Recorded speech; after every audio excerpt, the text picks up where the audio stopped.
As we are nearing the end of the story of Janthir Wilds, we are now on to Janthir Sentry, trying to figure out a way to identify these titans and of course eliminate them. Not only that, we are faced with a new titan threat that is set to bring a shocking end to our hero's story. In our journeys, however, we get an opportunity to try the newest map-wide meta for Janthir Wilds, and it was insane, but it was also very epic.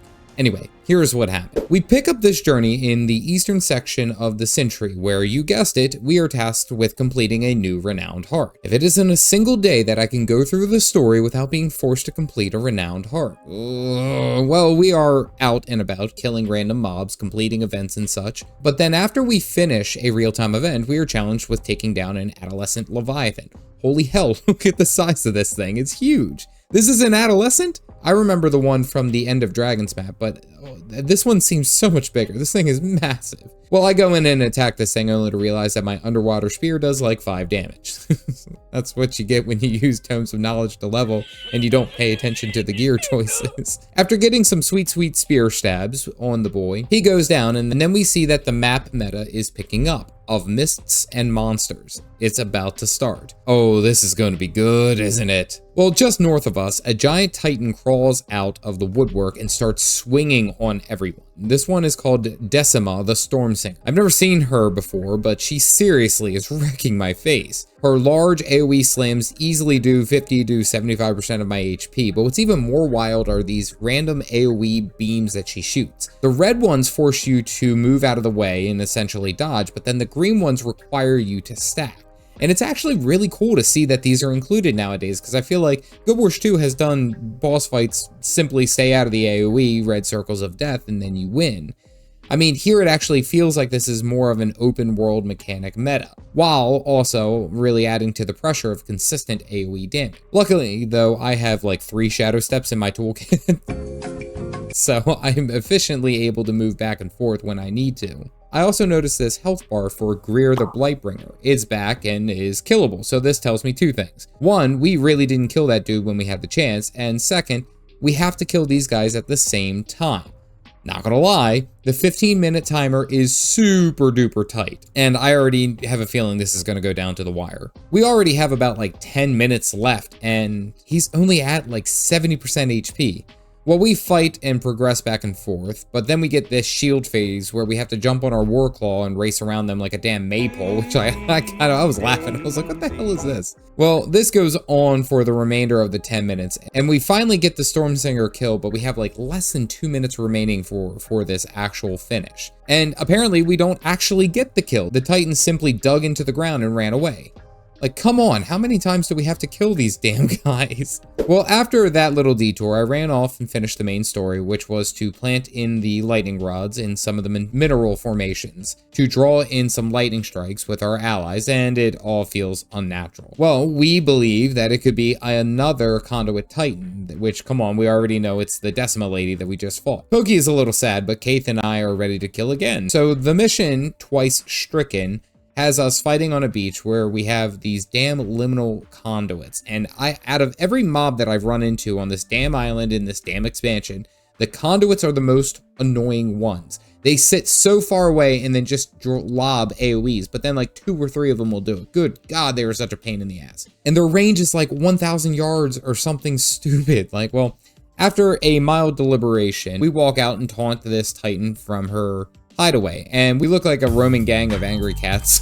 Well, around the corner comes Decima, the Stormsinger, which is literally the lady monster that we just fought, the Lady Titan. And she's back for round 2. Well, she gets ready to throw hands, and she legit shows up and starts slapping everyone with the same moveset that I just had to fight in that meta. We start planting out some of these lightning rods to draw her power away, and now we get to work. I have noticed that I changed my trait lines to focus purely on illusions, offering a bit more consistent strike damage, but then also giving me, of course, the sustained clone damage. Really, my main focus here is just maintaining the clones with maximum uptime as long as I could. We break her down, then we have to do the maypole dance again and literally sprint all around this area. But like, why is this chain so damn long? Like, this is the longest chain that I've ever seen. Where was I hiding this? We knock her down and then she becomes vulnerable, so of course we do the best thing, which is to beat the hell out of her while Pokebear just stands there. In the meantime, we have to go and protect the lightning rods and get the kill on this hussy before things get out of hand. Well, this is somewhat rinse and repeat before I can get her to 25% HP and she just runs away. And then Pokey gets absolutely blasted by a lightning bolt. I'm not gonna lie, someone's gonna die in the story. It's either the dad or son, take your pick. Well, Decima starts yelling at Greer and then she drops the line, "Get over here right now or I'll tell her all about it." Who is her?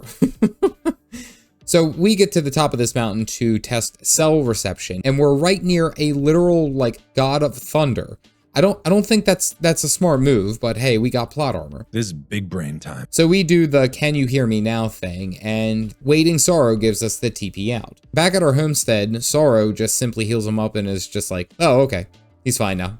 Like, I really think she is kind of unstoppable, but she's definitely like holding something back from her. There's something we don't know. Back at the wizard's camp, we get to talk to Frode the Broad, who legitimately interrogates us about what had happened, but drops a line, "We never know who knows more than what they're letting on." This guy absolutely knows we are lying, because we haven't told him that we found Waiting Sorrow. Well, he tells us to get educated, and then we find out that Isgarin is actually not a terrible person. I mean, he is a terrible person, because he's not a person, he's like a djinn, but he legitimately reached out and saved Waiting Sorrow by allowing her to ascend. I'm guessing similar to what Zoja did in Secrets of the Obscure.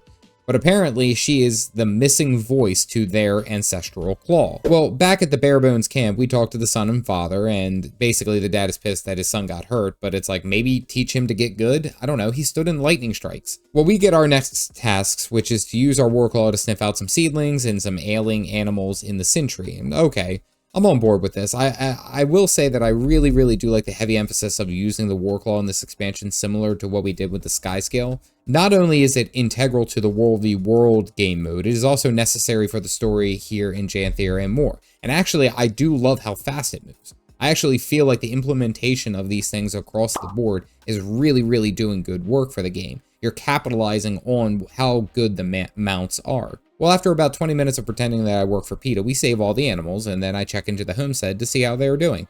You guessed it, I gotta go around and feed, water, and grow all these little guys that I just rescued. Doing chores again in video games is far more exciting than in real life. Well, to further achieve balance, we have to go back out into the Sentry and complete various events and hearts to progress the big bar. I have to say that the best thing about this being generalized is the fact that I can literally be doing anything that I want to progress the bar and still get credit. Killing a mob, credit. Completing events and all these other various things, tons of progress. It really does feel like we have a choice in the matter, at least, you know? As I get close to restoring the balance, Of Mists and Monsters quest shows up again. Now we get to take down the two big boys again, but this time with much more impunity. I really have to say that doing Power Spear Mirage has actually just been a ton of fun. I've mentioned this in like every video. I know that it's subpar, but it's just a ton of fun. There's also a couple of times while I'm fighting this guy, because I decided that Greer was going to be my target, that I actually stack with a group of players, and I actually start pulling off tons of numbers. Kinda goes without saying, but seriously, folks, stick with your group for maximum effort. After dealing with Greer and all his conditions, because like, hot damn, he can really stack those, I start to notice that Greer has a massive lead on Decima, so I rush off over to help with Decima and her unaliving. This now being the third time that I've dealt with this hussy, I'm on board with it. I know what you're doing.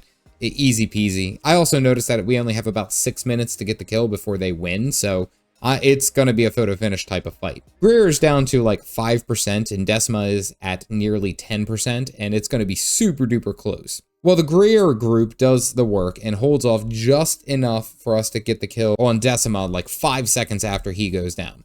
Seriously, I'm not going to lie, this boss fight in this meta has been blast, but man, it gets intense. It gets kind of stressful. So obviously the metas in Guild Wars 2 are their bread and butter. It's the main part of their open world. It means so much more to have a giant map event where everyone and their brother comes out of the woodwork to join in on the fun, and this one is especially good in my mind. These two titans are massive, and they have a crap load of HP, so it requires a level of coordination much like what you would see over at like Dragon Stan or in Jade Sea. Yeah, that one actually kind of had a lot of controversy on how difficult it was at release. This meta seems kind of right in the middle of that. It's busy and tough, but not overly brutal. Like, it's still simple enough that players can come in, they can understand what they have to do, and then get the kill. And also, I think it's really awesome that you get to use the War Claw in this event. In Secrets of the Obscure, of course, you got to use the Sky Scale, so this isn't really that out of there. However, it really just makes it feel like it's such an integral part to the game, which I really, really like. Luckily, with this part of the journey and doing the map meta or any other events around Janthir has actually been my blessing. I was able to progress all the bars required for my story just by having fun. I'm sure gathering these materials too will eventually lead to the requirements for the Legendary Spear, like the map metas and stuff like that. But I'm still kind of banking on it that it's going with the Falling Star Spear, I'm just saying. Overall, it was a great time. The map meta events actually were a lot of fun. If you want to get caught up of my entire first playthrough of Janthir Wilds, you can click this playlist here to view them. Otherwise, stay caffeinated, folks.